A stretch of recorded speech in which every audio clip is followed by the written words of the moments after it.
right. Looks like we are live. Welcome everybody. Sorry, 1 second. I got a glare here. Okay, how do I get oh, there we go. That's the ticket. Anyways, thank you to the people that were waiting already for the stream. I'm going to go ahead and knock out a quick disclaimer before people start arriving. Sorry, still waking up. Good morning, Anna. Oh yeah, disclaimer. So, not a medical professional. Any major changes you make to your diet or any other aspect of your lifestyle is something you should check with a medical professional with before enacting in your own life. I'm also not a financial advisor. Nothing I say is a recommendation for investment. Furthermore, I'm a law-abiding citizen. Nothing I say is an admission of guilt. And this stream only reflects my own opinions, experiences, and in the case of anything illegal, imagination. So, that being said, welcome everybody. So we finally got the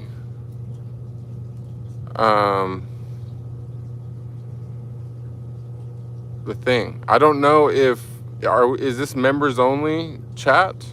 Is that what's going on? It didn't work yesterday. I thought it would work today. I tried to turn it on for this one and I couldn't figure it out. It's like they changed the whole dashboard. Sorry you guys, the app crashed for some reason. Good morning, Zana. Thank you for joining us. Anyways, I don't know how much of that you guys heard or what got cut off, but I'm not sure if this is a members only thing so far or if it's the thing. I thought that this was actually going to be an open public chat, so this will be interesting. Let's see, is it all just members in here so far? How do I see it? I don't know. I kind of actually wanted it to be a public oh, there we go. We got a bunch of people here all of a sudden, 40-something people. Okay, well, welcome everybody. Here we are. I guess it is a public chat. Okay, so you guys, I finally got monetized.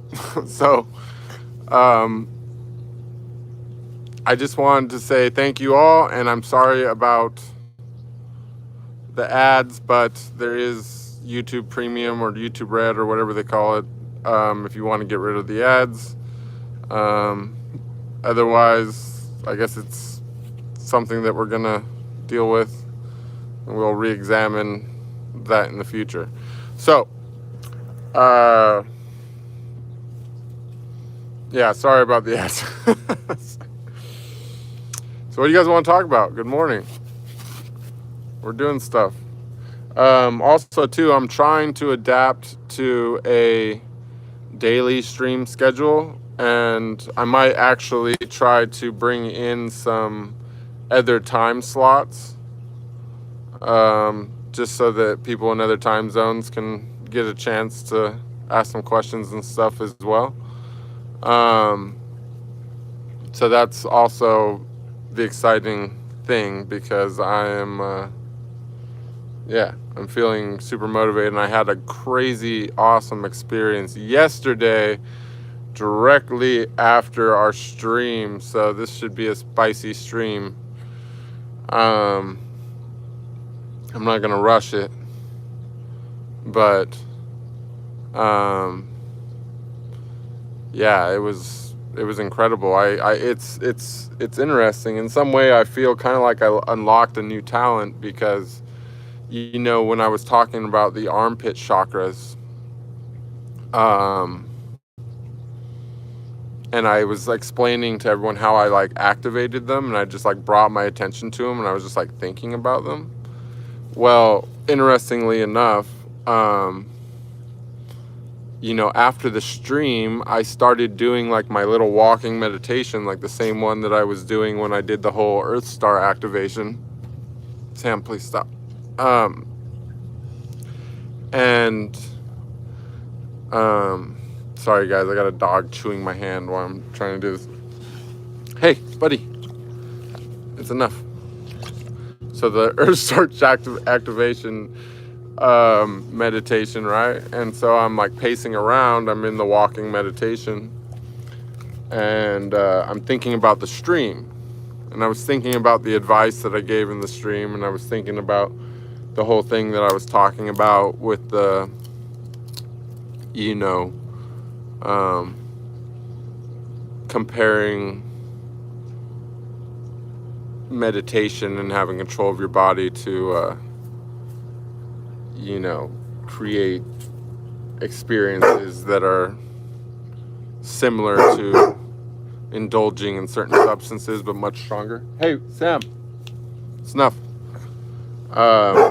And so I was just thinking about that while I was pacing around in circles, and all of a sudden, like, I started getting like super, I don't know. It's like I was like I don't know. It's like I was just like, Sam, that's enough. You're ruining my story. So I'm pacing in circles for the sake of editing later. I'm pacing in circles, and I am thinking about this dream.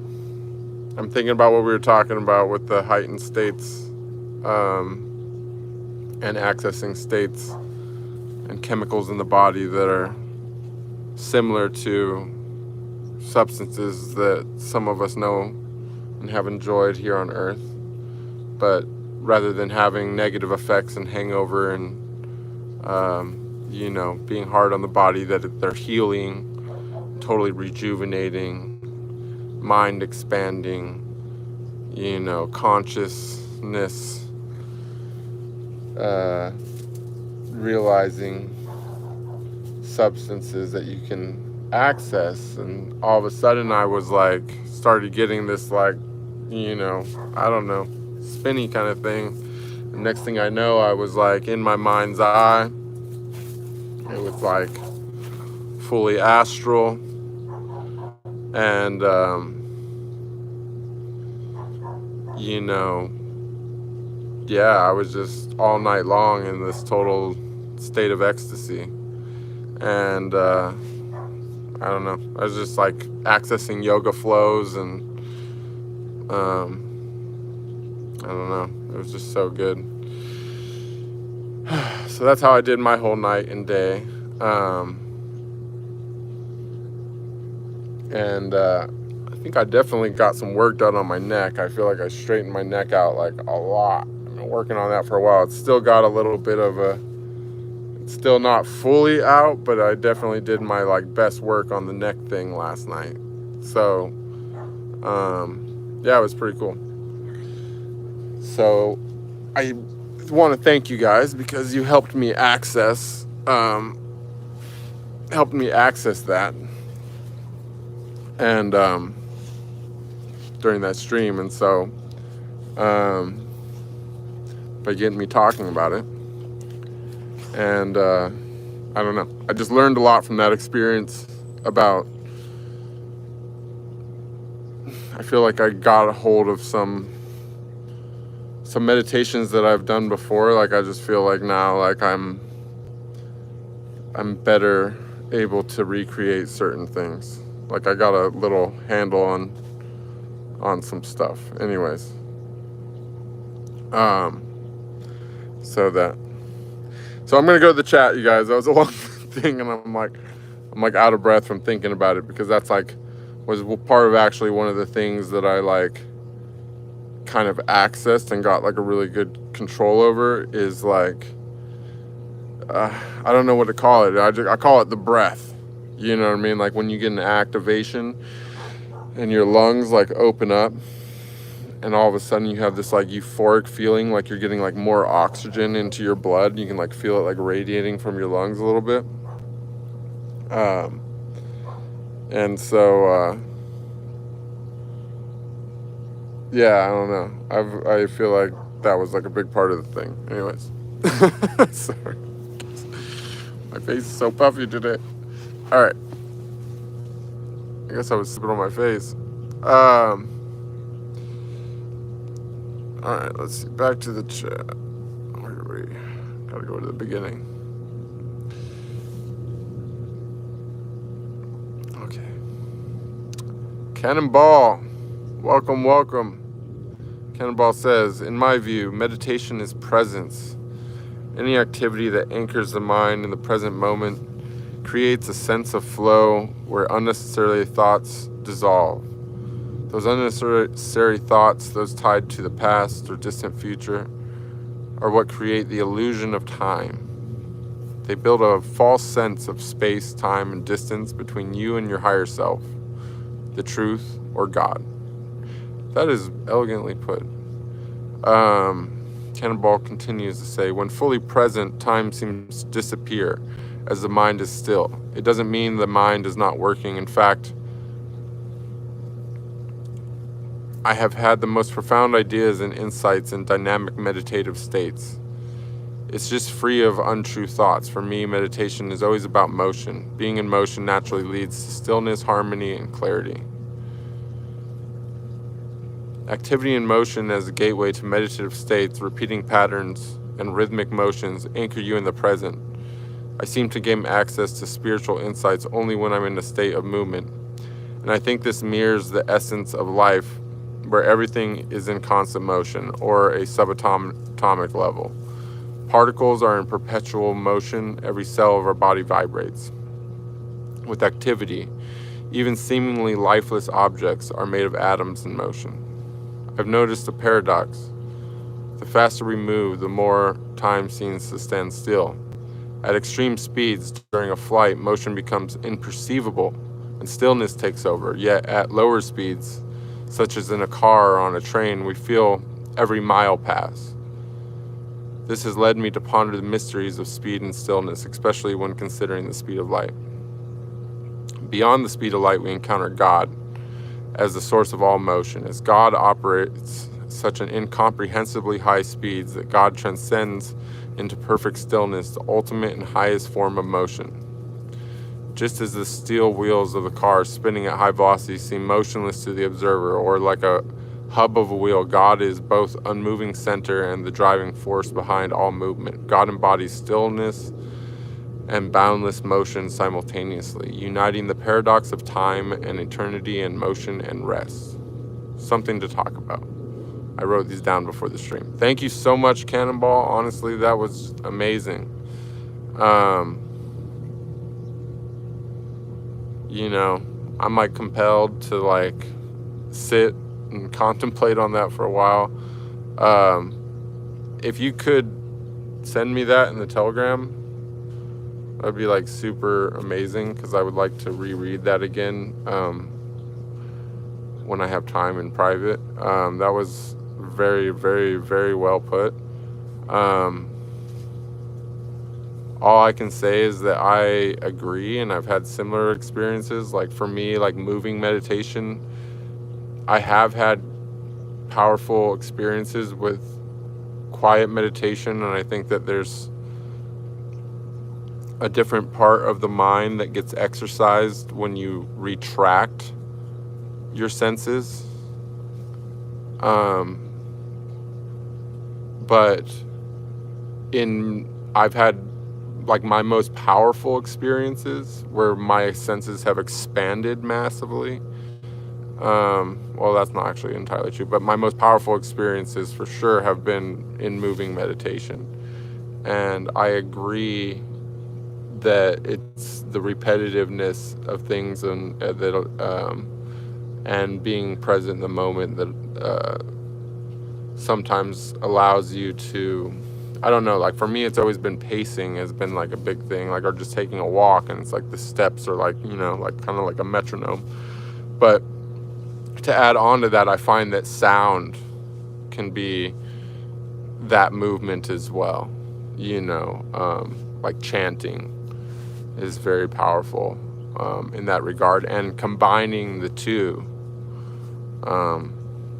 or even more things. The more things that, you know, strangely enough, like if you can, it's like juggling, you know, like the more things that you can juggle at once, that are like repetitive and in a flow state, like the more that they make it possible to access, you know, I guess these like really insane states. And more so, I would even say that like even sex, like that's something that like I feel like has been a big meditation for me for a long time, because I do the same thing there, like where it's like many repetitive things, but also thinking about many things at once. And especially because of the nature of what I had to do for a long time, you know, I was like keeping track of a lot of things at once. And I think that that's one of the things that kind of taught me to meditate in that way as well. And it's honestly, I'm so happy to have you here, because it's interesting to interact with somebody else that like has my Sam, stop it, dude, that has my similar style of doing this. Anyways, sorry guys, Sam wants to say hi to everybody. He's like apparently refuses to not be part of the stream. What's up, dude? You want to say hi? Here, your people over here. Come on, Sam. Okay, I don't want to say hi to you. I am sick of you right now. Leave me alone.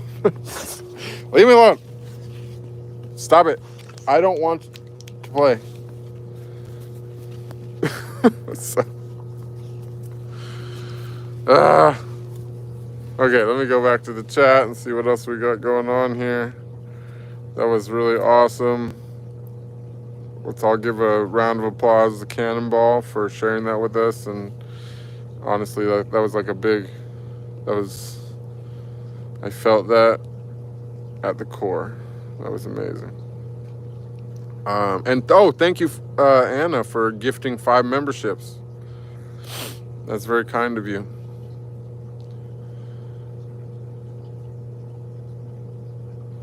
Akasha says, hey bro, are you a widow?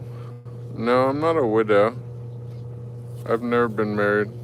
What's up, Medico in India? How are you doing? Dan Pool's being a dick. Okay.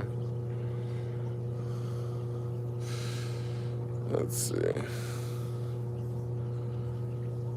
JC says, were you ever in adult films? I was in the industry for about 10 years, and I'm retired now, and now we're connecting with God and trying to help connect other people with God.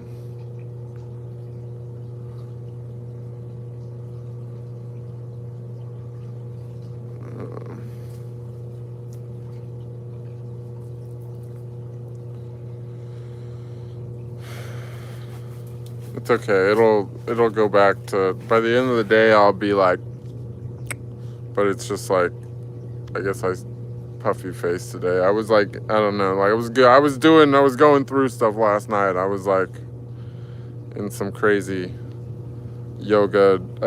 It was cool because you know, I did the same meditation that like unlocked that whole Earth Star and then the Shakti thing. And then, you know, like right after the Shakti thing, like it's like 2 days afterwards, I was like, whoa, I can like, all of a sudden I know yoga. Like I don't know where the hell this came from. Like I just downloaded it. And I got it again last night. I was like in the yoga thing. It just felt so good to stretch. And I was just like, kind of like, just like in it was just kind of flowing. Like my whole spine was just loving it.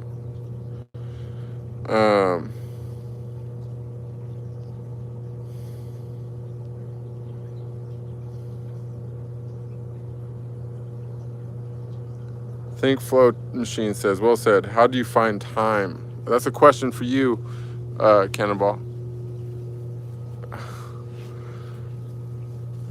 sorry, I'm bad. I'm not the greatest on Telegram sometimes. I just, but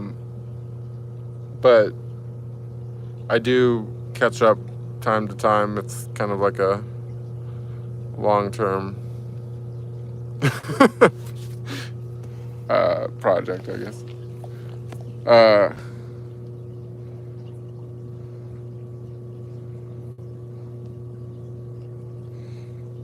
Matthew James Starlight says, is there a particular role for sound or music in helping you reach ecstasy through meditation? Just wanted to ask you this question. Oh, that's interesting. Matthew James Starlight kind of was on the same page as me. So I don't know if that's a question for me or for Cannonball. I would love to hear Cannonball's take on that. But, you know, I'll elaborate on what I was saying about sound as well. You know, I don't have probably anything as profound as that to say about it. But you know, I found that chanting, and not just the Om, but like in general, like, you know,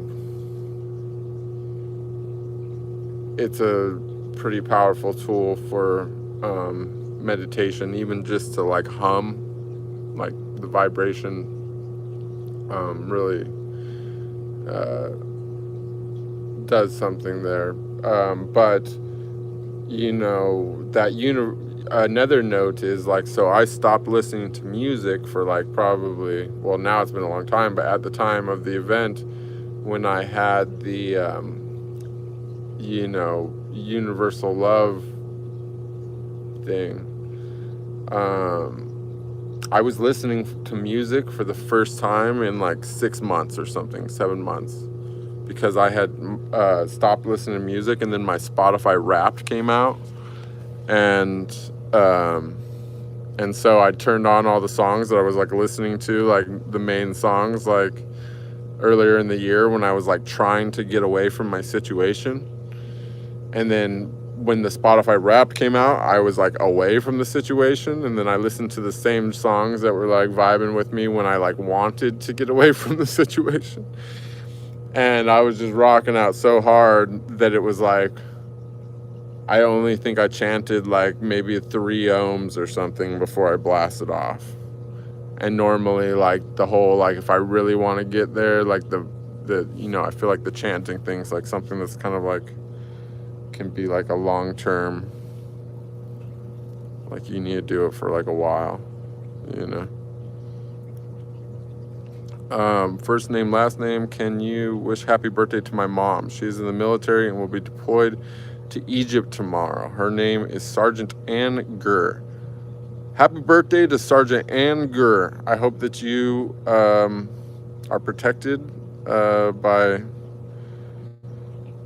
God while you're overseas, and that you make it home safe to your family. God bless. Louis Vuitton says, you live in California. Sometimes I do. I'm not really like a permanent resident state of mind, but I am not in California now. Welcome, Erwin. Hey, Sky May. Much love to you, Zana, 24/7.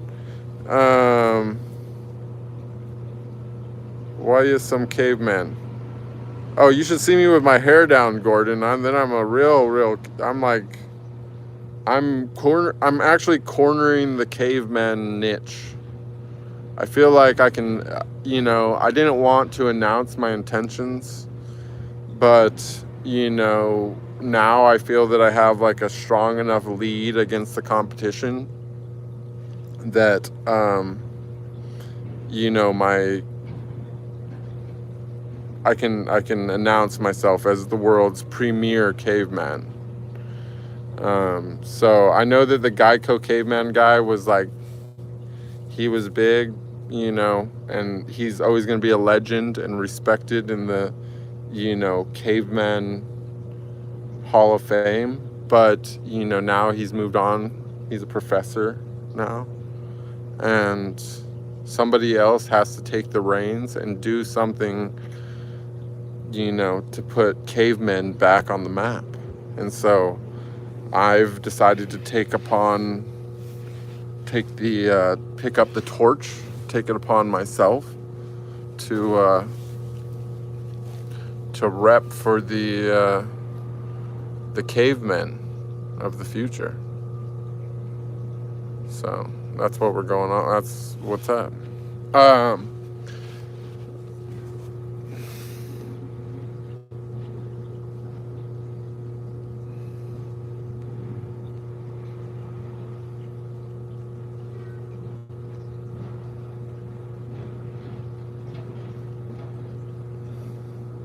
Watchy video says, how are you, bro? Everything good on your side of the world?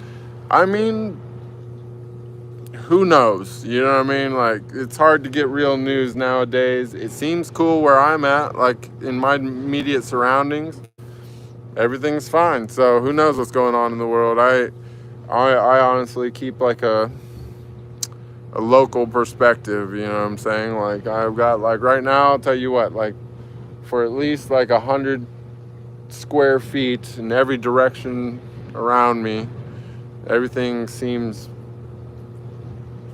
pretty a-okay. We got a little bit of, oh no, it's just a garbage truck. Yeah, things are good. People are taking out the garbage. Life is chill. Who is my God? My God doesn't have a name. My God is, you know, beyond description. It's an essence that contains all the gods that have ever been in creation.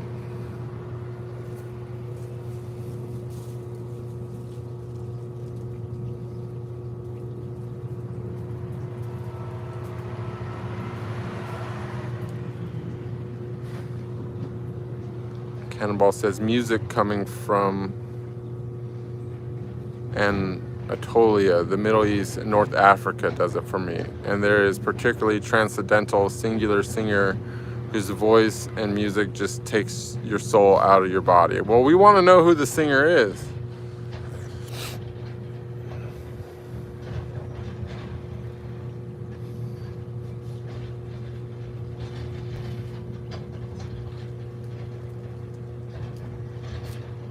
Flight Cadet Ashish Sharma says, hello, this is Flight Lieutenant is here from Indian Air Force fighter pilot. Well, welcome, Cadet. Happy to have you.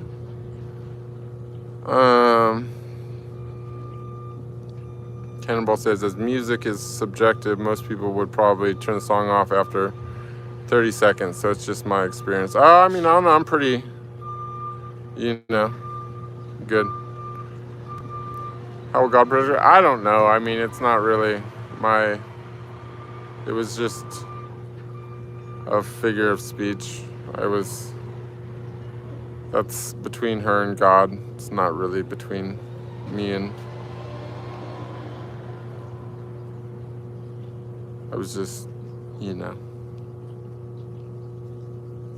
sending my personal blessings.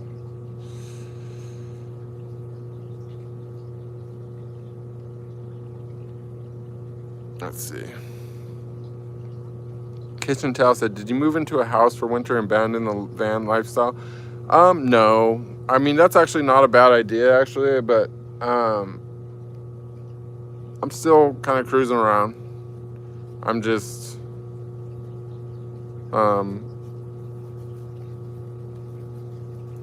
visiting somebody. You loved me in the Geico commercials? Hey, listen, I'm not trying to, like, you know,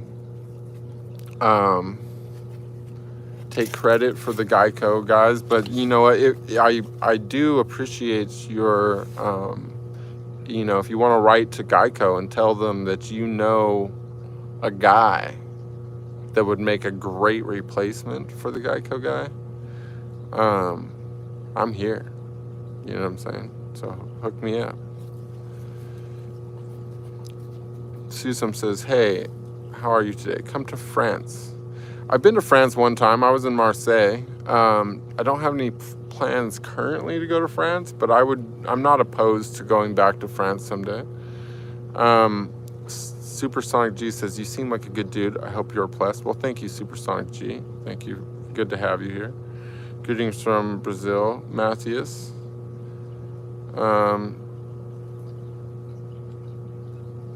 Yes, I understand, Susum.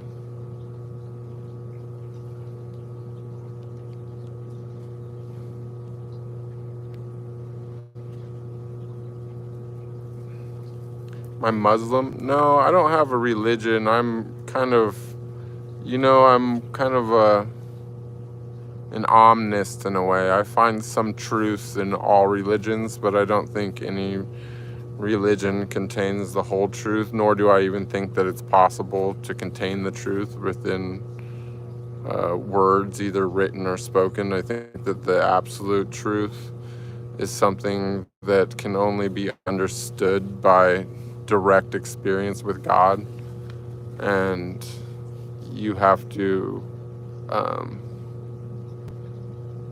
find that at the center of yourself. You can't find it anywhere else. And once you find that there, you'll have a much better understanding than anything which can be written in a book or even spoken by mouth. But I think there's a lot of wisdom in the Quran and other religious texts from other religions, and I'm super interested in reading it someday, and I want to know what all has been said historically, but in my own spiritual practice, I'm more focused on direct experience with God.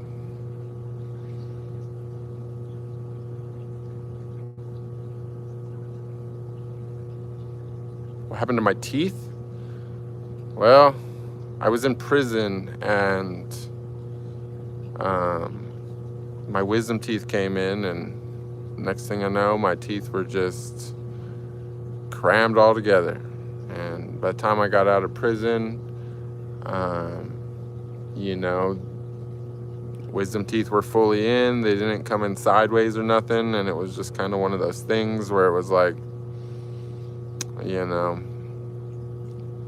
there's not a lot of room to move nothing around, and they do what they're supposed to do with biting stuff and chewing stuff, and they might not be perfectly straight like somebody that had their biggest, most important teeth ripped out of their mouth and had some, metal brackets put on there to shift stuff around, but they do get the job done, and I'm happy to have most of them.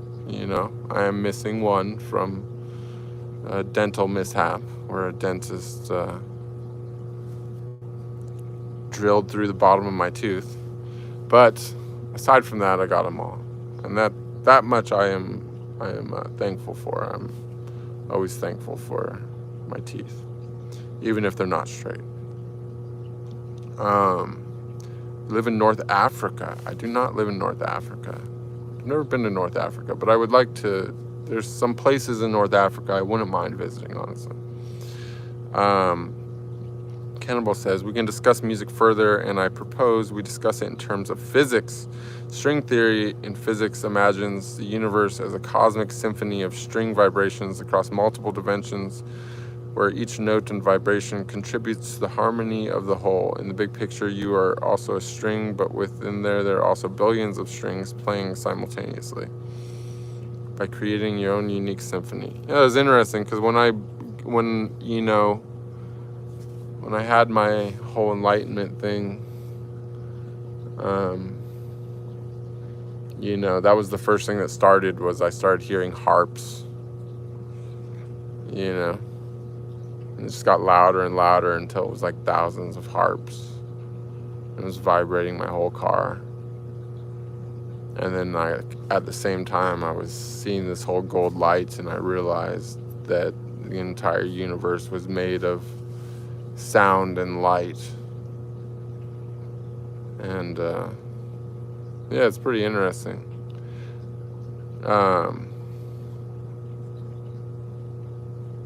Yeah. Well, I go back to California or head south to Mexico for winter. I'm honestly thinking of heading south to Mexico, to be honest. It really sounds nice. You know, it's still not super cold yet, but it's starting to come down a little bit. So I do think it would be nice to be in the tropics for a little while. What's up, Noy? Welcome. Good morning. Good morning. Leffy Power says, what specific meditation practices have helped you access higher states of consciousness? Well, definitely the chanting the Om is like a big part of it. But like we were talking about earlier, and Cannonball has second, is that for me, the highest states of consciousness that I've been able to access have been through like moving meditations. And, you know, this can be like walking, or I've done it driving, you know, to where you're just really accessing like a deep flow state. And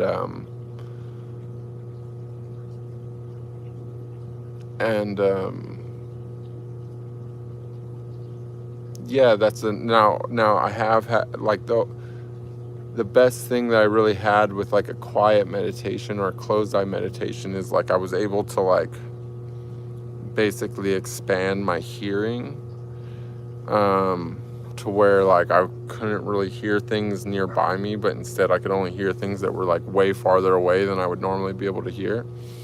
And so that's really the only like major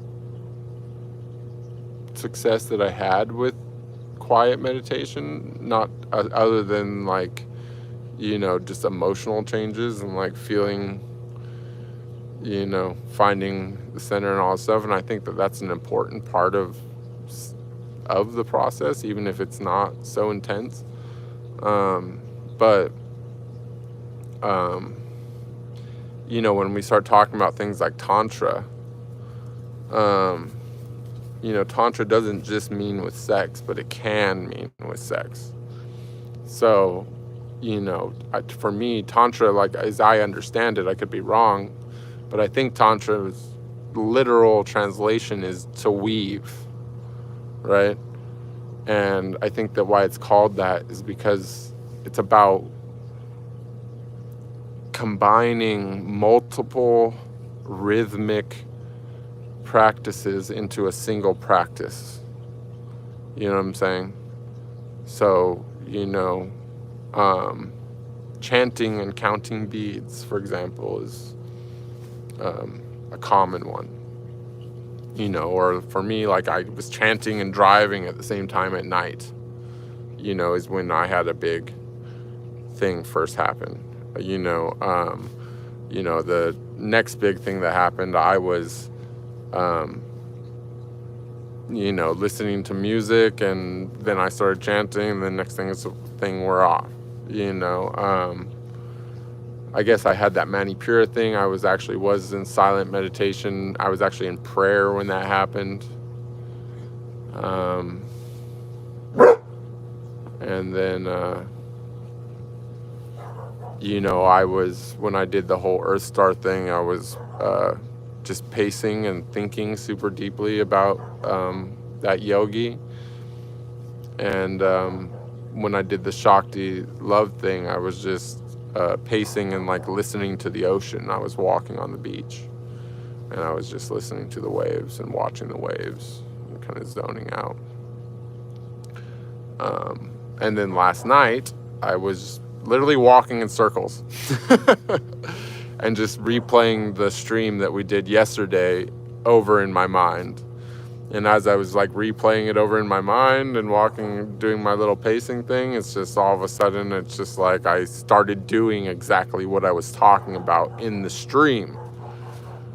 So that was actually the thing that prompted me to make the title to this stream and want to talk about this, because it was the same kind of experience as what I was saying about when I activated my armpit chakras a few days ago.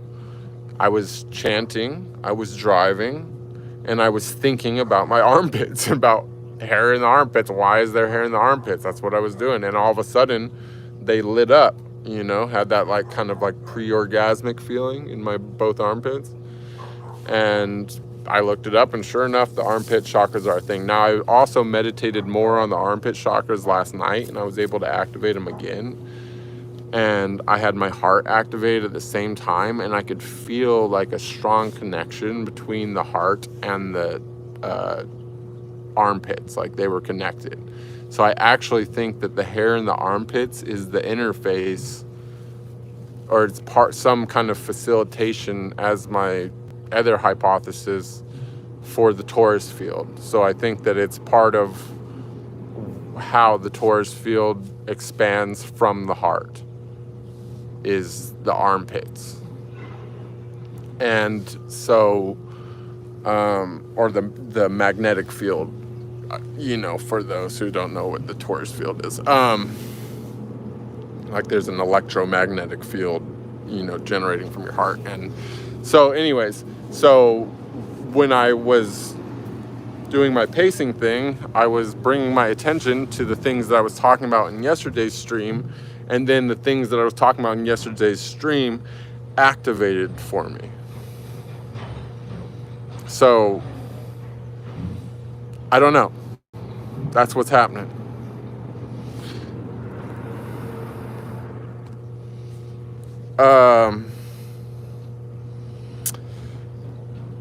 How's everyone doing? Welcome, Elephant Puppet, Average White Guy, Joe Schmo. I lived in Florida for a year, but I'm not from there. Have I done ayahuasca? I never have done ayahuasca. It's definitely interesting. I don't know how I feel about it, but I would try it maybe. Matthew James Starlight says, are you more likely to meditate during the day or during the night? I don't feel like I need to meditate in the evening, for example. Everything is more peaceful. I like to meditate when I first wake up. Like before I even get out of bed, I start doing like a little bit of like yoga, like while I'm still like partially asleep, like in bed. And then during the day, I like to do a meditation walking in nature. And I like to do that barefooted, because I like to practice, you know, drawing energy from the sun and the earth, and it doesn't really work that good at night for whatever reason. It's like a daytime thing. I think for some reason you need the sun to draw the energy from the earth as well, or at least I do. I've not been able to really draw the earth energy at night. It's like a daytime. It's like you need both. It's like the sun like charges one pole and the earth charges the other pole, and so you got to get this like flow going through you, and you need both. You know what I'm saying? So I like to do that during the day, and then at night I like to, you know, kind of do more of like the quiet meditation where I just kind of like go into the void. Like I've been also lately becoming like really conscious of this, like, I don't know, it's a weird kind of like a space in between the eyes. And when I'm doing like quiet meditation, like it's like I just kind of like bring my consciousness like right here, and I can kind of like, I don't know, just like feel this like little cavity there. And that's been kind of part of my thing at night lately. But yeah, I kind of do the quiet stuff at night, the walking stuff during the day. Or I like to also do my chanting when I'm driving, because it's just like I said, it's like a tantra. Like I'm multitasking, I'm in the rhythm of driving, I'm keeping my awareness around on everything. At the same time, I'm not focusing on anything, and I'm just, you know, trying to do the perfect Om, like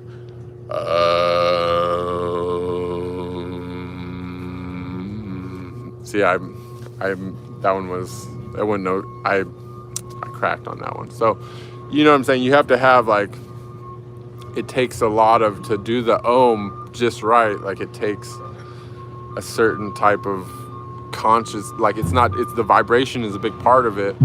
You know, you even want to, like, you know, kind of divert the like up into your, like, brain with your tongue, you know, but the just the whole process of doing everything, you have to work that whole little flap in your nose when you transfer from the ah to the oo, you know what I mean? So there's this whole, like, it takes a lot of concentration to do that perfectly as well. So that's like another little trick to the whole thing.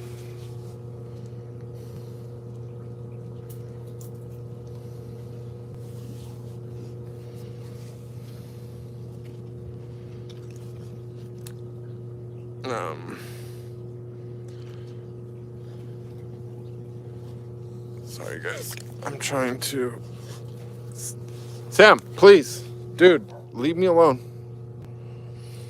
Kitchen Chow says, have you ever found yourself in a meditative state unexpectedly? Yeah, totally. You know, I think, let's see, Sam, no, stop it.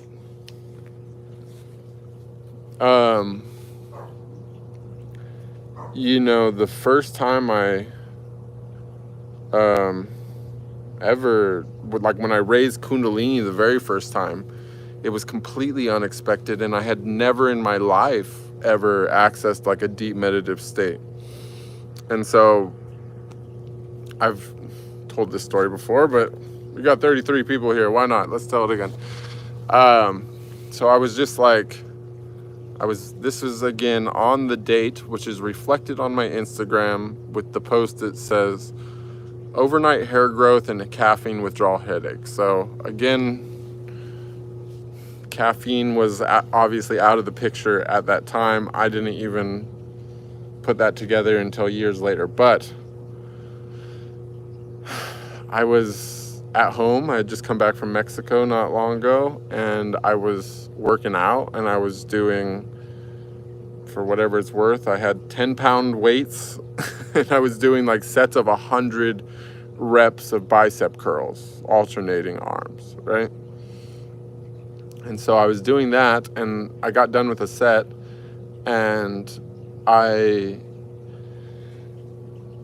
suddenly like felt this like kind of feeling like it's like a pressure, kind of a glowing feeling, like down kind of in like the gooch kind of area, right? And I recognized that feeling from when I had done this Kundalini activation process thing in Mexico, right? And I'm like, I think that's the Kundalini thing. So I was like, oh, I'm feeling it. So like I like was standing, and I like put my head back, and I started closing my eyes, and I decided to try to meditate, and like I went right in. And I could see these like gold hands in the void, right? But it was like super clear, like as if I was in a dream, like a super vivid dream, like shining gold hands, right? Totally opaque, not even like translucent at all, like opaque gold hands, right? And I'm like moving them around with my mind, and there's this little ball of like white glowing energy, and I'm like holding it with the hands. And so I'm passing this little ball of energy like up and down inside my body, and I can feel it moving around inside me. It's like that feeling that was in the gooch, like it's moving around with this ball of energy with the hands as I like move it up and down. So I'm like, okay. So at that time I was like reading about Kundalini, or I had read some stuff, and I was like, oh, I think you're supposed to pass it up. So I started pushing it up, and I kept getting it like stuck in my mouth, like it was getting stuck in my tongue, and it was like making me nauseous, like I wanted to like literally like throw up, because I was like choking on this like energy in my tongue. And so I went and laid down, and I was like laying on my back, and I was like trying again. Same thing was happening, but I was just like, it's like, I'm gonna do it. So I like just pushing. And there was like this barrier like right here, and suddenly all of a sudden it's like boom, and the ball went into my brain. And it was like, I seen like every color you could imagine, like flashing like all crazy. And it was like this huge braingasm, like the most intense orgasm you can ever experience in your entire life, times 1,000 in your brain. That's what happened. And I think that that's like probably what triggered my body to set itself up at that point to like auto purify. You know what I mean? Like, I think like after that, it was like, you know,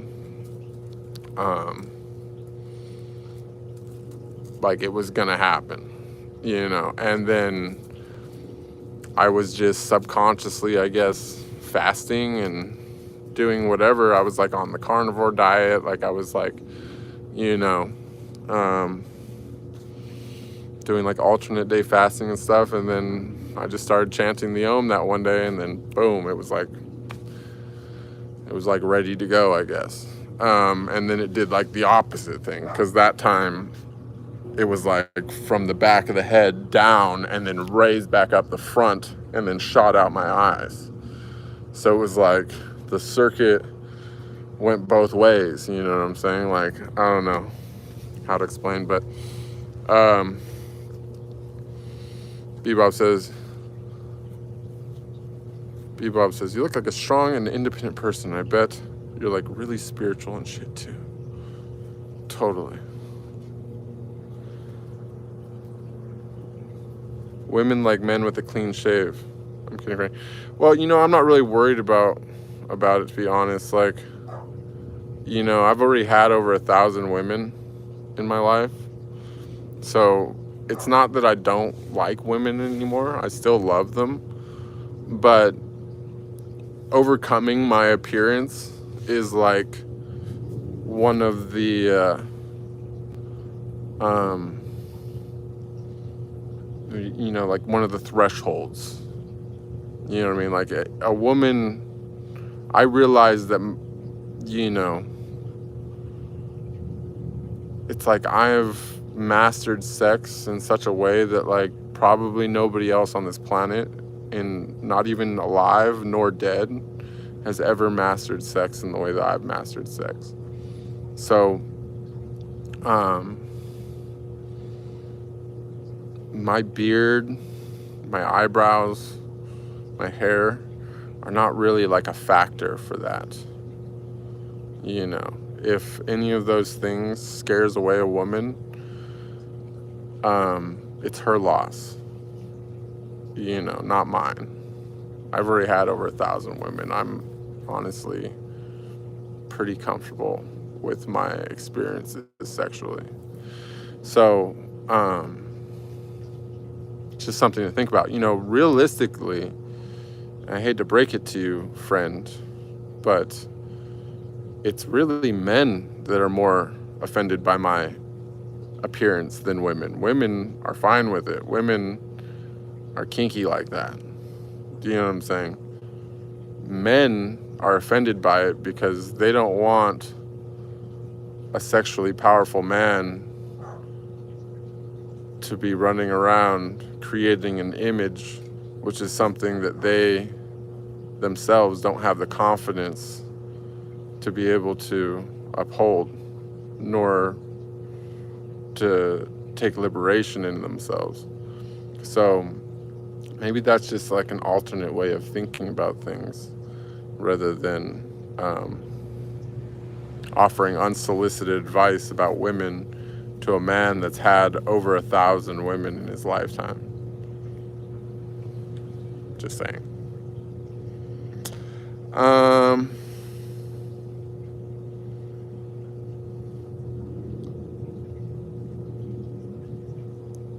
Anna, there's a German message that went up. Can you tell us if that's okay or not? I don't know. not, then ban that guy. The YouTube tried to hold it.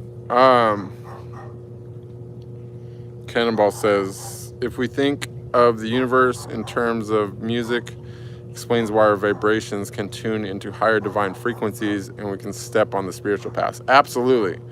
I think that that's like what it is. Like I wrote that whole poem, The Ohm is the Phone, and that's like what I realized at the time. It's like, that's what we're doing. Like we could just tune in, like when we're chanting these certain frequencies, if we do it for long enough, we can like match the frequency of different divine powers, and you know, just being exposed to that for like a short amount of time, like you can access like a tremendous amount of information and even like healing and energy and all that. What's up, C Motion 98? Cannonball says, enabling us to acquire profound insights and sense of cosmic coherence. Ah, see, look at us, we're like stepping on each other's thing. That's so nice. I like that. Burlo the Boyo, bro, no joke, you look like you were in 10,000 BC movie. Is that a movie? Are they gonna make a sequel? I mean, I'm not really into animal cruelty, but if one woolly mammoth has to take one for the team, you know what I mean? Like, that might be what goes down. Thank you so much, Noi, for the donation. Namaste, Sam. XRP to the moon. I agree. I don't have any XRP, but if I was going to have some crypto, that's probably what I would get. Not a recommendation for an investment.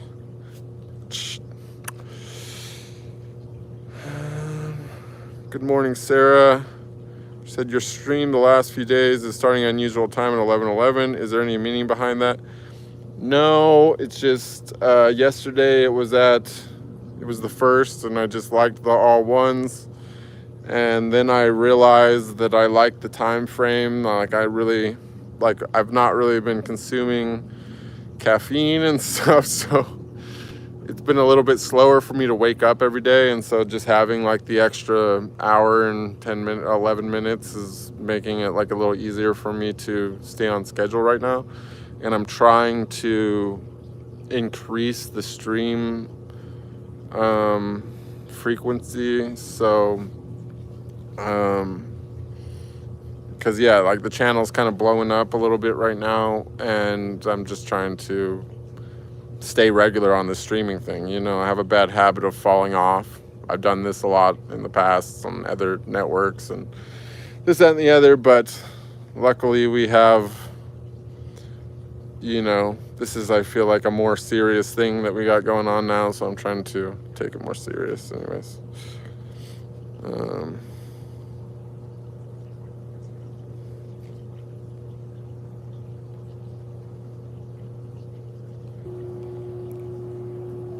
Cannonball says, I think these experiences or impressions inspired our digested process in the dark, which proves that everything grows in the dark. I, for one, always write and get creative when it's dark.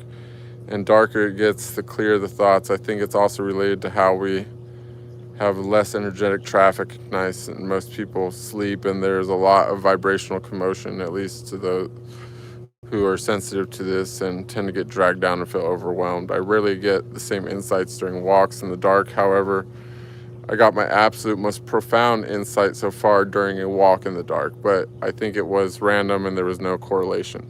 That's super interesting. I also have a similar, I have a theory about that regarding, you know, like why spiritual experiences seem to always happen, not always, but commonly happen in like nature, or not even just in nature, but in the desert itself specifically.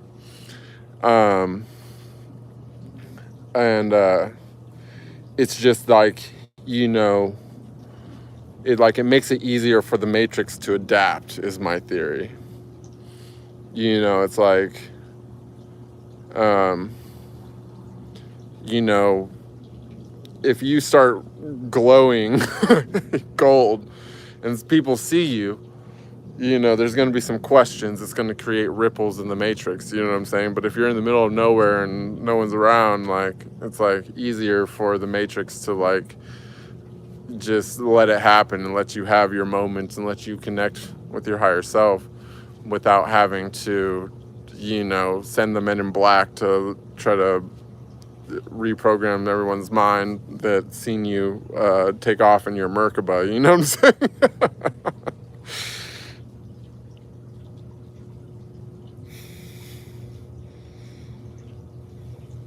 Or it's just smoking a fat blunt right now. Yeah, someday I'll smoke another fat blunt, but right now I'm like sober. But like, it's like, you know, the part of what I've learned. So, you know, I'm like I'm borrowing. I'm open. Like I said, if I create a religion ever, it's going to be called pantheistic omnism, because I do see truth in every religion, you know. But ultimately, like, I see God in everything, like all things in existence, especially the earth. And, you know, part of the earth is the plants. And so one of the religions that I'm super interested in is in shamanism. And I've not done, you know, ayahuasca or anything like that, but even cannabis is super powerful spiritual tool. It's just that you have to be totally clean. Like, you got to have it completely out of your body if you want it to work at its fullest. So it's like, got to keep that down to like once a month, you know what I'm saying?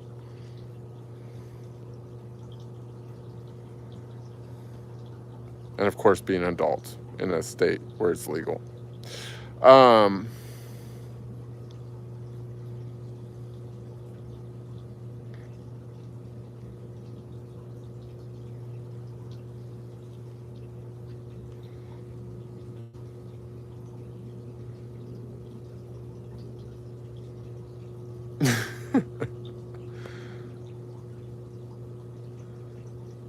That's so funny. Paul DeWolf says, how do habits formed unconsciously dictate the course of our lives? And can we consciously rewrite them without understanding the roots? Yeah, totally. Paul DeWolf is offended by me. Well, I'm still going to answer your question because it was a good question, Paul.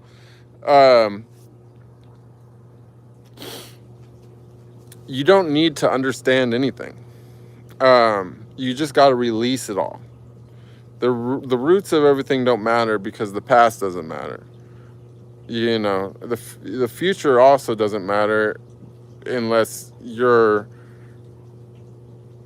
you know, you have to be like massively sure of that future for it to really matter. Otherwise, it's a losing bet. So, you know, if you're not at least, you know, plus 50%, you're losing big time. But like, you know, you're going to give yourself a lot of deviation, even if you're keeping it down at the 60% surety rate. So you really want to be closer to like the 95% surety rate if you're going to take any kind of future into account. Otherwise, it's a total waste, right? Totally bad investment. Now, so, you know, the thing about the habits is you don't need to know about the roots. Yes, of course, they dictate the course of your life, like it probably in ways that most people can't even comprehend. But the fact that you're answering this question means that you personally know this and you understand how much a single habit of any form affects your life. If you give up something, even not even just coffee or cigarettes or whatever shit like that, I mean like any little habit that takes up, say, 15, 20 minutes or forbid an hour of your life each day, that adds up to like so much of your life that has been lost and just surrounded around one little of the same thing that doesn't add to your experiences at all because it's the same thing over and over and over again. Why does it even fucking matter what the root is? Just recognize the habit, delete the habit. If you have a habit, get rid of it. Anything that's a habit, Boom, gone. Forget about it. Doesn't fucking matter where it came from. You got your life back. You got that much of your life back. If that habit took up 10 minutes, 15 minutes, 20 minutes, an hour, whatever it takes up, you know, if it's fucking video games and you're playing it 10 hours a day or something, 6 hours a day or whatever, like, look how much of your life you won back the moment that you give up that habit. We're playing the most fucking, the existence itself is the most amazing thing that has been created. Like, we came up with this. Look at how fucking awesome it is. Like, you're living in the most ultimately realistic simulation that conceivably has ever been devised. Like, this is amazing. Like, make the most of it. Like, do what you're meant to do and, like, make an experience for God that is memorable and that will want to be relived. Create the most amazing thing possible, or if not even amazing, then interesting. Like, make it count. Lefty Power says, I'm not a pearl clutcher, but believe me, Bruce, mentioning the 1,000 women so often does more harm than good. Look, I'm just saying it was a point to the person. You know what I'm saying? Like, it is what it is. Like, it's not a point of me being proud and I'm not about doing more harm than good or more good than harm. It's just about accepting reality. You know what I'm saying? It's more about the thought process that there's more in life than impressing the opposite sex. You know what I'm saying?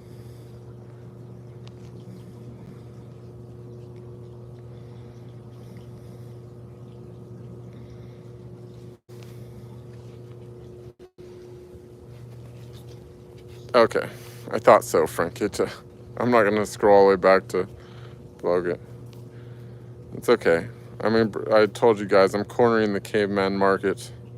Lefty Power says, personally, I prefer the spiritual focus, and for some reason, every time there's a detailed talk about adult business or women, I feel a bit triggered. Bruce is kind of wonderful person, and I love his streams, but his former job and lifestyles are not easy to comprehend for the average mind. No, that's true, but that's part of it. Do you know what I'm saying? There's a lesson in everything. Whenever you have an emotional response, and this is not an attack at all, but just something, this is the way I personally operate. But anytime that I'm emotionally triggered about anything, or even if it's like people talking shit to me on this stream, or, something happens, really unfortunate, I have bad luck, whatever. Anytime something happens and I have an emotional response of any sort that's not a response that I was under control of, that I wanted to have, I take that as a signal of an unhealed part of myself. And I ask myself why that triggered me. So, the thing is like, there's plenty of spiritual people out there in the world that you can subscribe to. And I want you here, Leffy. I like your presence. I like your stuff. So I'm not trying to drive you away in any way, shape, or form. But there's plenty of preachers and pastors and Buddhists and monks and yogis and gurus and all kinds of people out there that are the normal spiritual people that have been spiritual the whole life. They were raised religious and they were, walked that line. And they're there. There's plenty of them. There's not a lot of people who were in prison for 4 years. And, were raised with whatever chaos growing up and, made a life when they couldn't even work a job or get a job in the adult industry, and then managed to appeal to, not just hundreds or thousands or hundreds of thousands of people, but literally billions, you know, billions of views. So,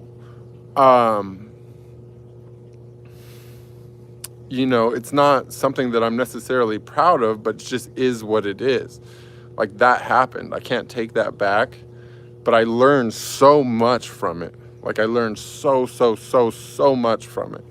And this stream and the insight that I have and the intuition I have, and possibly even my spiritual awakening all in all, may have never even happened if it was not for all that and the 1,000 women that I aforementioned. Because let's remember as well that there's a mechanical aspect as well as an energetic aspect to the physical things that go into aligning the body for spiritual awakening. And one of those things is the circulation of cerebral spinal fluid and lymphatic fluid throughout your system. And there's 2 pumps in your spine, one in your sacral iliac, and the other in the top of your neck. And that's one of the reasons why walking, for example, is one of the best meditations and one of the best things for spirituality, is because when you walk, your sacral iliac swings, and that pumps the lower pump in of your cerebral spinal fluid. But the thing is, like sex, it does both. Do you know what I'm saying? Like, the movements that are naturally involved in sex are also something that works both pumps simultaneously. So, you know, when you combine that with the whole fact that men and women are oppositely charged, you know, men have positive eyes, negative bodies, women have negative bodies and positive eyes, and it creates this, you know, flow of energy that probably has a lot to do with it, you know. Not to mention that, you know, when an experience happens, even if that experience is sex, it's not in the religious way where sex is bad. It's only bad if it creates a negative experience for somebody. In my case, you know, I've taken a lot of care to make sure that it was always a mutually pleasurable experience, and therefore it's an experience where God is allowed to have multiple good experiences simultaneously through whatever was happening. And so not only that, but it was like, since other people got to view it and enjoy it as well, there was countless other people that single act also got to bring pleasure and enjoyment to. And so, you know, it's my belief that regardless of what religion and other stuff and people think morally about the adult industry and this, that, and the other, and I'm not part of it anymore, but I'm not necessarily ashamed of most of what I did, because most of what I did brought joy to many people and created good experiences for God. You know what I'm saying? Now, the other thing is that, okay, maybe it's like an addictive or a bad habit for people that are watching adult stuff. You could look at it like that. But if it leads them back here to a place to talk about spirituality and concepts that they never would have brought their attention to, or never would have brought their awareness to, and they're only bringing it to their awareness because now they're watching a guy that they watched their videos that they were feeling something about because they seen a depiction of love in a place where normally they only see a depiction of degradation, and that somehow brings them here to talk about this. And then that somehow leads even one of them, even one of the billions of people that watched my work, if that leads them to enlightenment, then the heavens have benefit, because there's now another personality above for us to access and interact with. So I'm sorry that you're triggered, Luffy, but I really appreciate you, and I hope that made you better understand why I don't tip around anything. You know, I equally wear my faults and my positive attributes as well, but you know, it just is what it is, and that's what happened. Like, that happened, you know.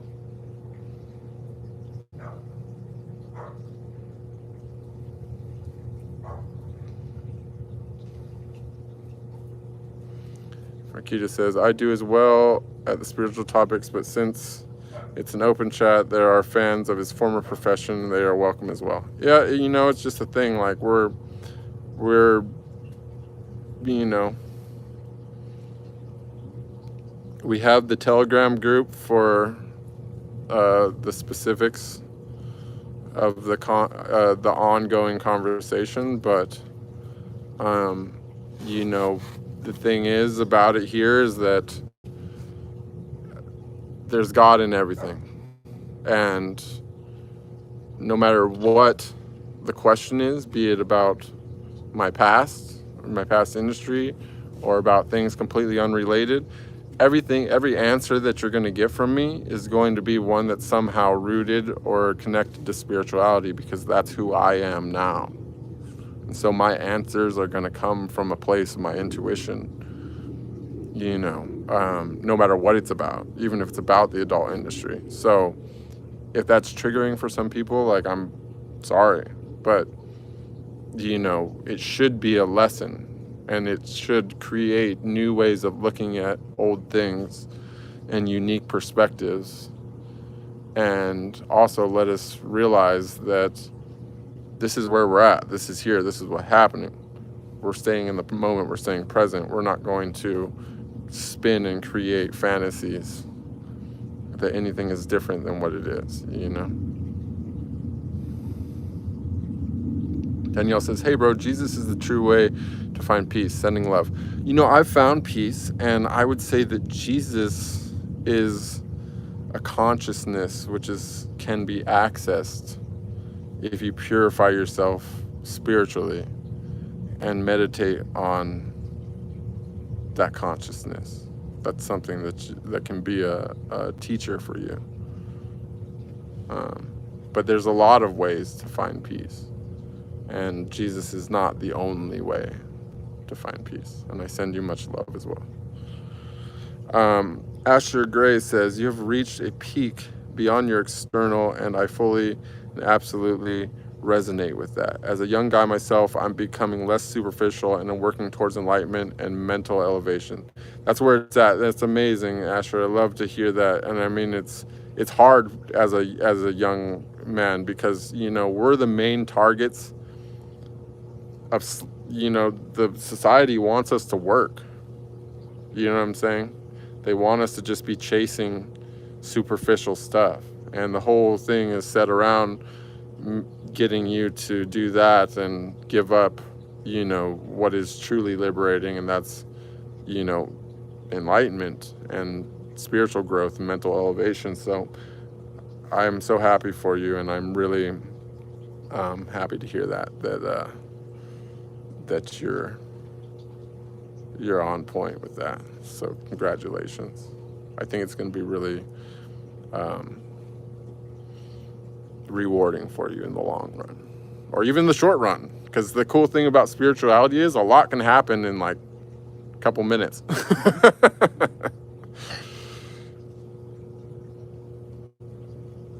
Holy Power says, of course, and we all know that Bruce has this unconditional love for everyone and everything, but to most people this is such a complicated idea that people can misinterpret. I hope I make sense. No, it's true, but the thing is like, you know, even with like, you can, you know, you can misinterpret a lot of things. Like, that's one of the most hardest things about the whole spiritual thing, is like, it shows you so much that you'll spend months or even years probably just interpreting whatever it is that you've seen or learned. You know what I mean?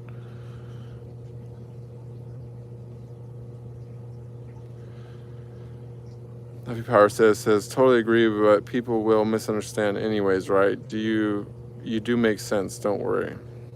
Zana says, I want to go to the desert. Yeah, the Men in Black, yeah. The desert's very cool, actually.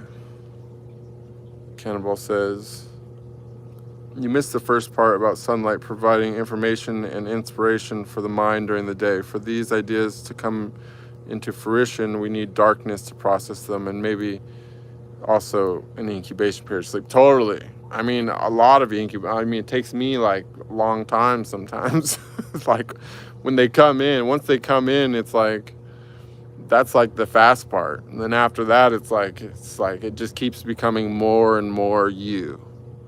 Like it takes that, like it's like it comes in and you're thinking about it, and it just more and more, it just becomes part of you. You know, if that makes sense. Or I'm sure it does to you, but I know the unibrow is crazy. I always wonder if everybody is just plucking their unibrows so much and they're just all picking at themselves, and that, or if I actually have like a really specially advanced unibrow. You know what I'm saying? Or maybe it happened because I shaved, plucked it for so long. For how much would I consider shaving my head? I don't know. Make me an offer. Let's see. Put some cash on the table.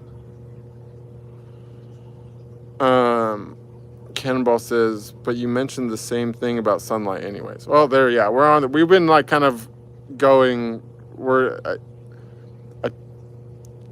flowing for sure, Cannonball. We've been definitely on the same page in a lot of regards. Bobby Rubin says, I think a deep meditative state can be reached through intimacy. When done mindfully, it can dissolve barriers between self and the other, and also take man and woman closer to God. You probably know that more than most. That is like honestly what is like my main, like I think about that all the time. In fact, I can achieve a full climax completely mentally only by simply imagining an intimate act with a heavenly figure of my own, mind. And I look forward, I think about it all the time. Like for me, it's like ever since that experience, like it's like, like I respect the power of the absolute, and that's that which is beyond words and which contains everything. But the same moment, like Shakti is my,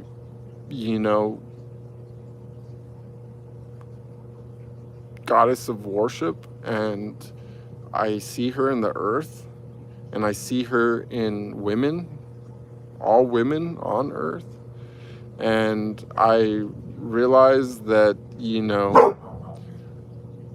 with Shakti comes Kali, and, you have to accept that as well. And that's there's a broad spectrum of that, but, ultimately, like, my place of worship is the earth and woman. That's my temple. And I look forward to someday trying to find, coming even closer to God when I end my celibacy and, go to that place. But I'm actually, like, right now I'm, purifying myself and preparing myself for that. You know what I'm saying? So that, because coming into that, I know I have to come into that with a pure mind and a pure intention, and more so even a pure body as an offering. And yeah, that's basically the core of my spiritual, practices, even if I'm not currently practicing it, you know what I'm saying? But like mentally, I've already prepared myself for that, and I'm in the process of preparing myself physically for it, you know?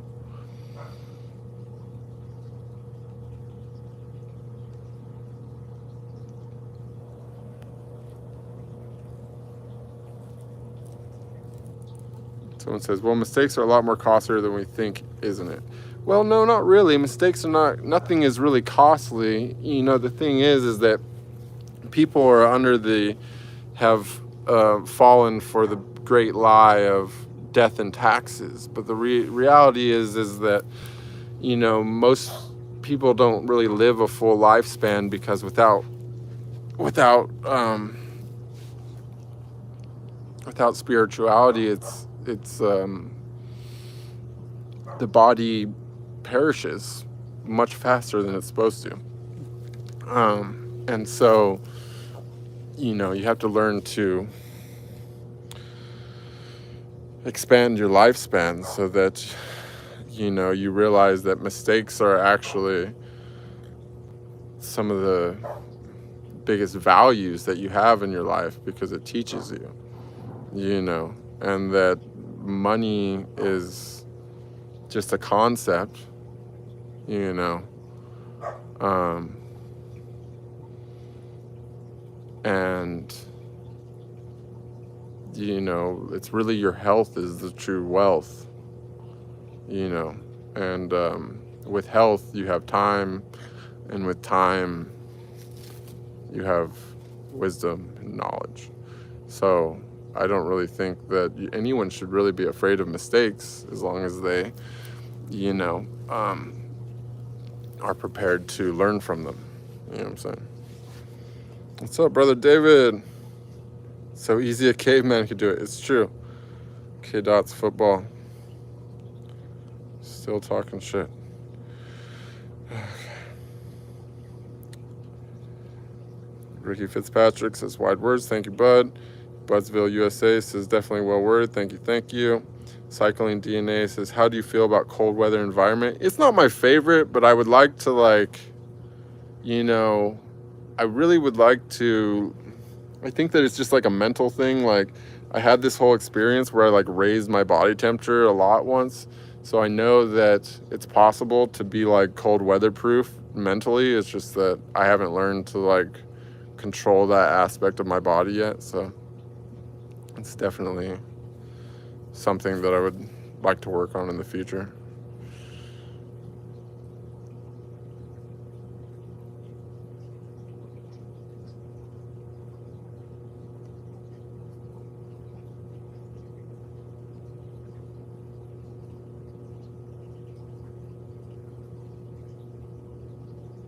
Welcome, Manny from India. Welcome. Let's see, Matthew James Hart says, I totally agree with triggers resulting from unhealed wounds. I'm just paraphrasing. Yeah, it is what it is. You know, it's definitely, it's, the truth is that once you're, the more you go down the spiritual path, like, the less anything can trigger you. It's like, just, honestly, sometimes, like, it's like, I realize that I'm kind of like, almost sometimes testing myself in ways that is like completely unnecessary. Sam, stop it. To, you know, like, it just shocks me at the level of discomfort which I can endure with a smile now. It's like, and it's like amazing. Sam, please, bud, you're making this difficult. Lay down. Lay down. That's her point. It says, at what point did you start exchanging energies? You know, I think it's probably been happening for a long time. There was like, you know, I just really took, you know, I took sex really seriously. And Tim Norsip says, negative eyes, positive eyes. Do you mean in the sense of perceived attitude? No, I mean like literally like the charge. And I actually probably said that wrong, but it's like one eye is negative charge, I think, and one eye is positively charged, but it's flipped for men and women. And then the body is also like that, I think. This is honestly just something that I read. I could be wrong about that, but I do feel, you know, I took it as truth because I feel that, you know, when you're in the midst of like a sexual act and you lock gaze into the eyes, it does create, like, it completes the circuit. You know what I'm saying? And I think that kissing also, because the tongue is like, I've had experiences where my tongue gets this, it's like a chakra activation in the tongue. And also thinking back in retrospect to the first time that I raised Kundalini that I was talking about earlier, when it would get stuck in my tongue, it's like the tongue is like it's like a casting, it's like a chakra that's for connecting. You know what I'm saying? Like, it wants to like go up to the roof of your mouth and like even up inside your like sinus cavity. When you activate that, like, it automatically like wants to do it. You can feel it, like it's very, very, very intense. And I've never actually activated my tongue while kissing somebody, but I couldn't stop thinking about it at the time when it happened. Like, oh my gosh, like, this is how you really, like, this is probably even more intense than the eyes. You know what I'm saying? If you had like a tongue activation, like, who knows what is possible regarding the flow of energy between people. You know what I'm saying? Thank you, Total Tech. Yoda says, how can we have opposite energies when we get our life energy from a woman? It's not that it's opposite energies, it's just that they flow the opposite directions, if that makes sense. You know what I'm saying? Like, you have to be balanced and overall. There's like, both energies are inside you. It's just the direction that they're flowing.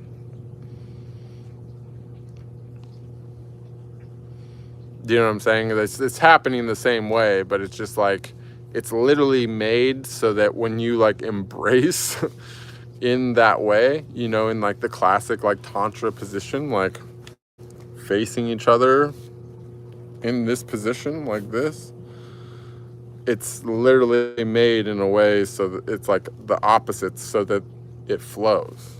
Do you know what I'm saying? Like, it's made like that, you know, but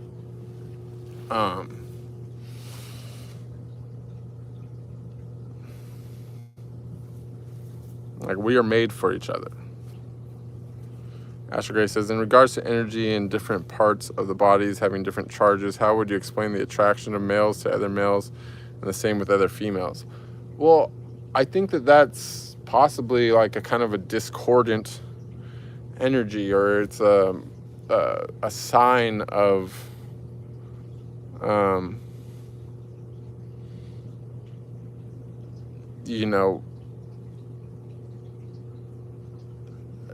I don't know. I don't have any experience with it. I can't really tell you what I feel. I just don't think that, I don't know that it would be like, I don't think it would be the same. You know what I'm saying? To be honest. And I don't want to like speak on things which I have no experience with. But I at least I can tell what I feel. And even when I read things and whatever, I don't like to mention them unless I can say like, oh, okay, this is someone else saying, verbalizing the same thing which I felt myself within my own body. You know what I'm saying? So even at times when I quote other people, it's because I can confirm the feeling and that I agree. But in that case, I can't. You know what I'm saying? Because I don't have any experience in that regard. Matthew says, no offense, but women have a lot of unhealed wounds, which I think can actually be ancestral generational problems. I've thought a lot about this. I don't think a lot of men have the same triggers. Well, we do. It's not the same triggers, but we all have ancestral generational stuff. You know what I'm saying? Like, you know, it's my personal theory that like the long-term memory, like the really long-term memory, like the stuff that's like cornerstone memories that we can refer back to, like always, that never leave us, like I think that those are stored in our DNA, you know. So when you procreate, after one of those are formed, fragments of that are passed on to your offspring in the form of like instinct, you know what I'm saying, or trauma, generational trauma. So it's definitely an issue. Cannibal says, I will propose a controversial idea based upon this discussion and a question I just read. Sounds like everybody's on the same page with that. Let's go for it, Cannonball. Let's see. Cannibal says, triggers should ultimately trigger you enough to make you think outside the box and let go of harmful patterns and coping mechanisms.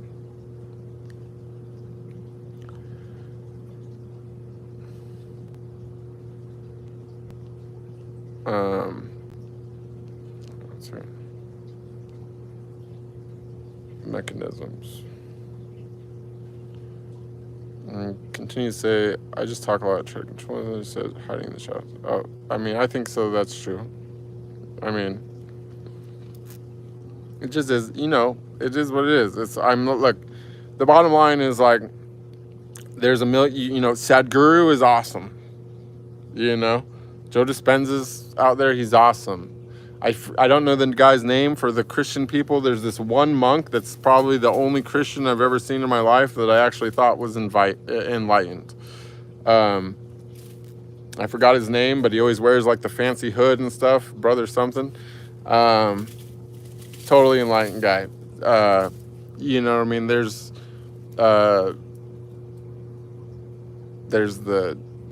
Tibetan monks out there. There's all types of other yogis and gurus that have passed away, and even ones that are still alive. Like, they're all over the place. But, you know, I'm used to be I am what I am. It's not more of the same. I'm not saying it's better or worse. I'm just saying it's different. You know what I mean? And let's just be thankful for the little variety. It adds spice to life. You know what I'm saying?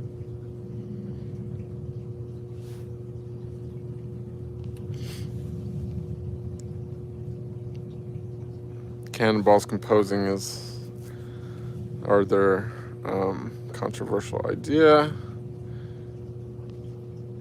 Let's see. Another Sam's rotisserie chicken bank is growing. You're doing good, Sam, in rotisserie chickens.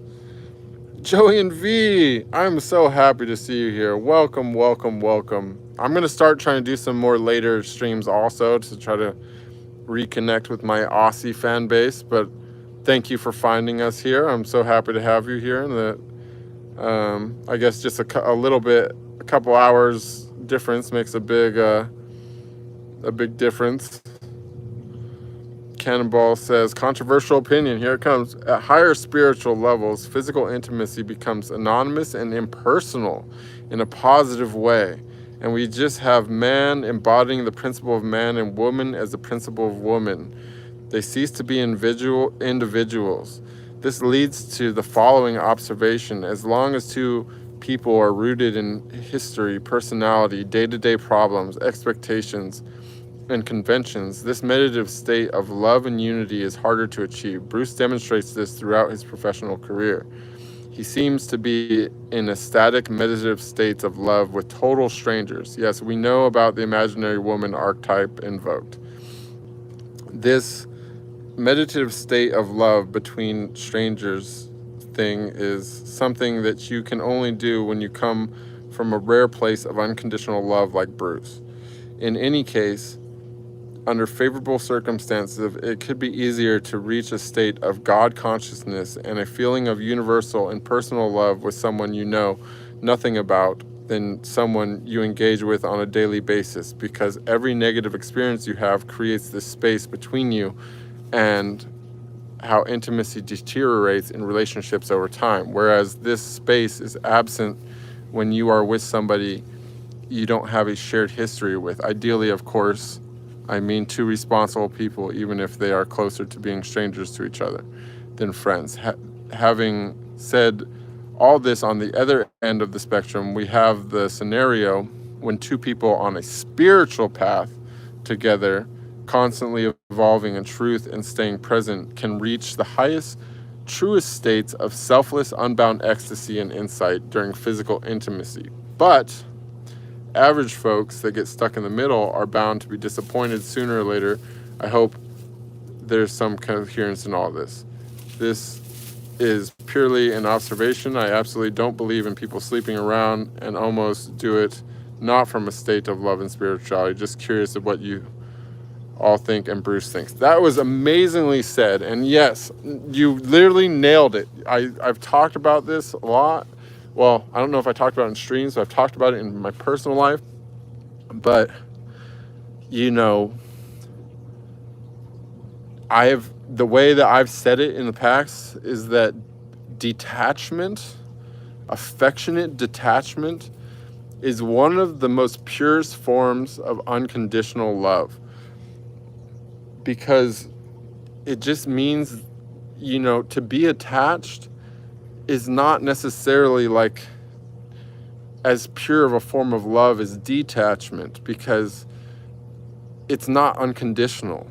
Attachment tends to be a conditional form of love, whereas unconditional love is more detached. And so to be able to give someone that you know nothing, you really don't know nothing about, or even in the adult industry sizes that, you know, in a lot of cases you can probably assume some negative attributes, but to be able to still express intimacy and passion towards them absolutely unconditionally, and to try to embrace the feeling of love for them regardless of anything, is honestly like an incredibly spiritual experience. And it's definitely something which I think set me up to feel the highest state of unconditional love on a cosmic and like universal level for all of mankind. And that experience allowed me to feel empathy in a way that I didn't even know existed, that I never understood. And then that has brought the whole thing full circle into the sense that now I'm able to feel that same empathy. And basically, you know, when I'm engaged in that act, I can now experience both sides of the act simultaneously.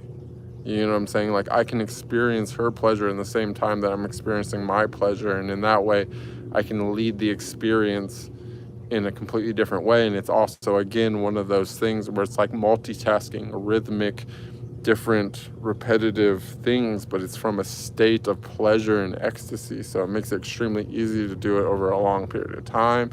And yes, this is like the deepest, most purest, most spiritual meditation practice that's conceivably possible at all. I mean, I guess you could say that maybe, okay, to be able to do that same thing in your mind completely alone, or with a goddess, you know, on the astral plane or whatever, you know, something like that, maybe in some way you could think of that as more advanced. But like, you know, regarding the experience of God, to be able to be making this happen on multiple levels. Not only that, but I also had an experience one time where I was on mushrooms, but I was having sex, and like I was looking at this chick, and she had this like huge third eye in the middle of her forehead, and I was like looked into it, and I was seeing all this stuff, and then it's like I was like staring at her, and it was like I realized like different spirits were like possessing her body, like it was like there was not just one, there was like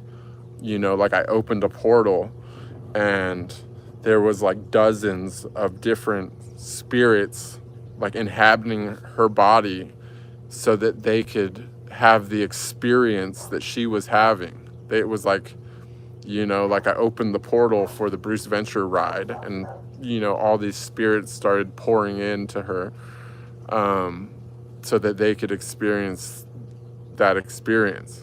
You know what I'm saying? And so that's how powerful it can be. You know what I mean? Like it's,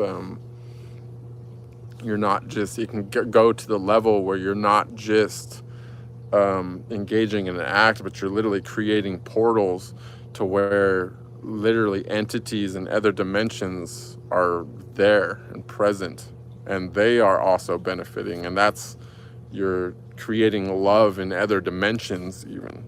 You know what I'm saying? Like not every entity outside of here is like necessarily automatically evil, like people want to say. It's like, you know, to share that, like you're making friends. You know what I'm saying? Like, that's my opinion anyways. I'd love to hear what everyone else has to say about that. Jesus loves you too, Zumbi.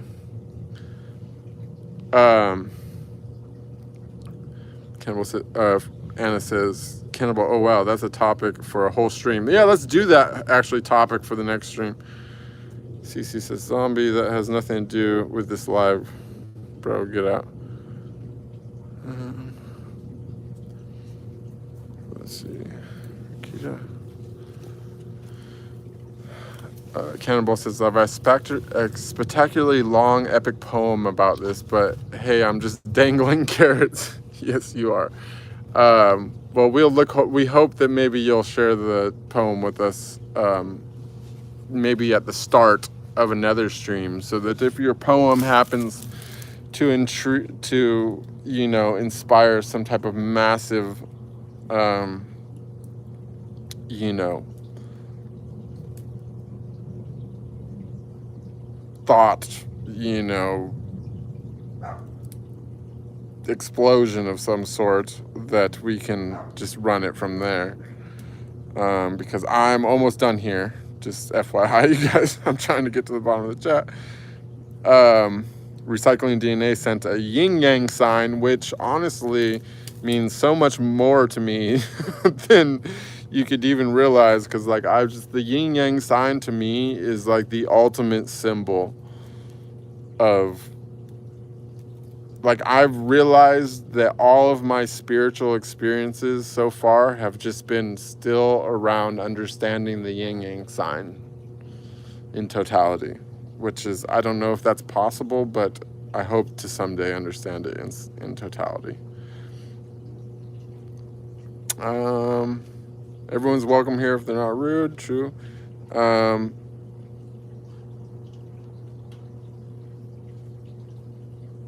Yes, we look forward to the book, Cannonball. I'm holding you to the signed copy thing. I definitely want that.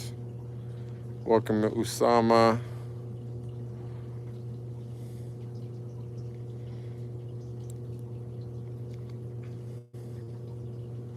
I totally get it about the desired number of poems.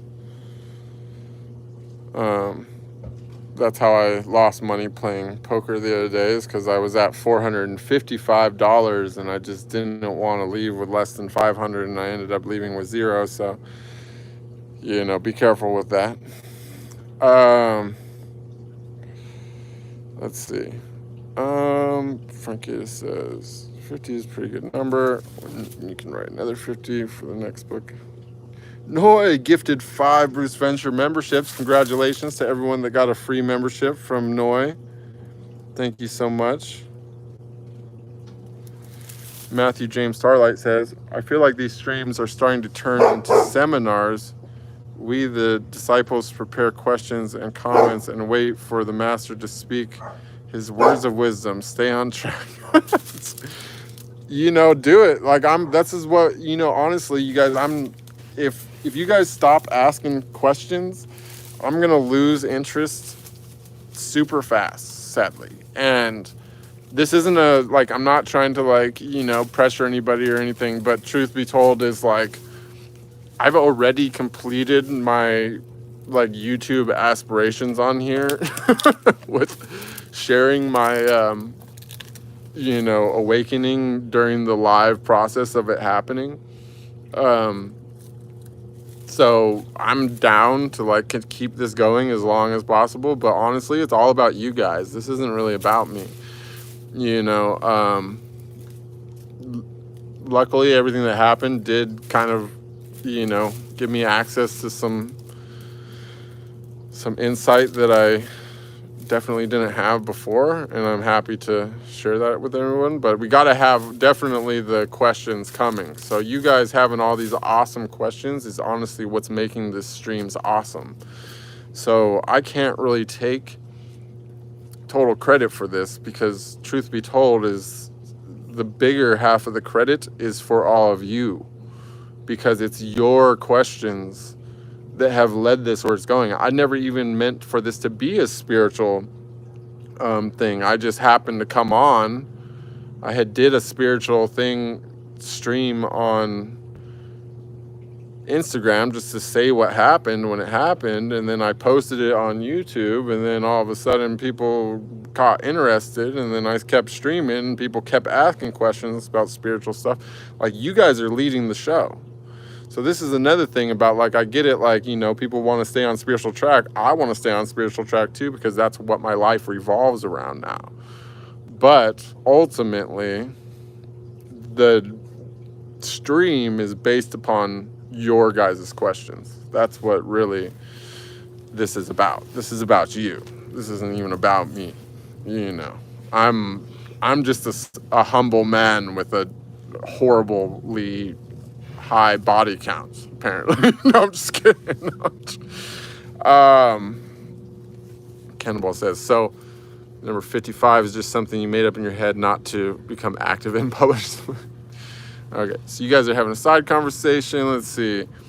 Thank you so much, Starbucks Latte. I presume sent me some love because I seen the huffs, but I haven't gotten that far down in the chat yet. Sam, please, no. Trying to find if we got any more questions, you guys. I think I'm done actually here. Sam, please stop. Leave me alone.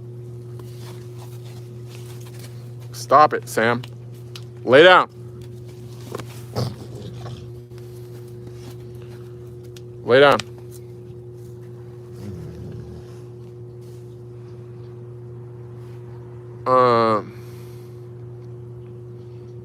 Let's see. Cannibal says, Matthew James Starlight, I definitely feel like our man is meant to be a spiritual master, and while his past in the adult business is certainly what brings many people here, his mastery of love is an indisputable asset. I believe he has much more to offer than that. His spiritual knowledge is vast. His insights are unique. He's in constant search of the truth. He has the potential to be the consummate spiritual teacher and not just an adult film star turned self-proclaimed guru. But we believe in him, and we are here to guide, support, and encourage him along this magical journey. Thank you so much. You're going to make me tear up over here, Cannonball.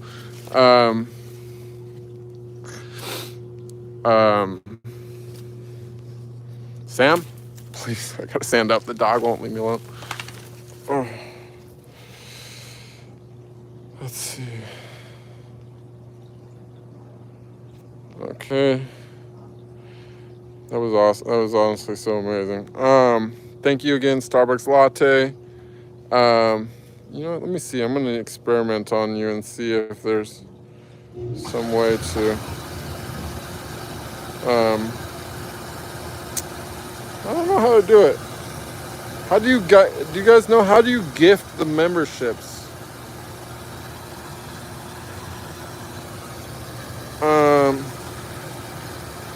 Let's see, Space Cadet, Yogis, the essence of the universe. And Tabitha Reyes wants to leave off with some spam about my unibrow.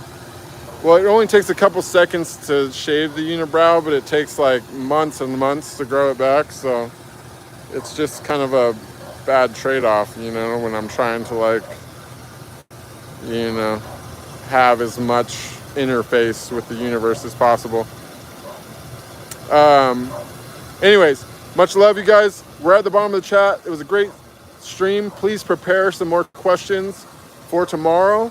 I will see you tomorrow. I might try to do it a little bit earlier tomorrow.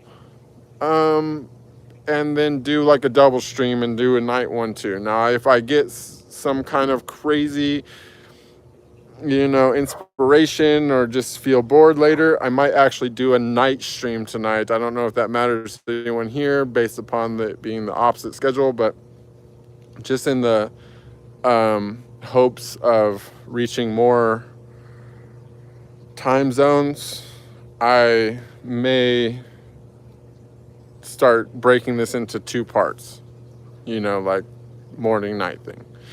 Anyways, much love, you guys. We're expanding. Thank you for going on this journey with me. Thank you for being with me and helping me get monetized here on YouTube. And thank you for the love and support above all. And thank you for believing in me. I really, truly, truly, like, you guys are all actually my closest people in the world. So I really, really love you. Anyways, adios.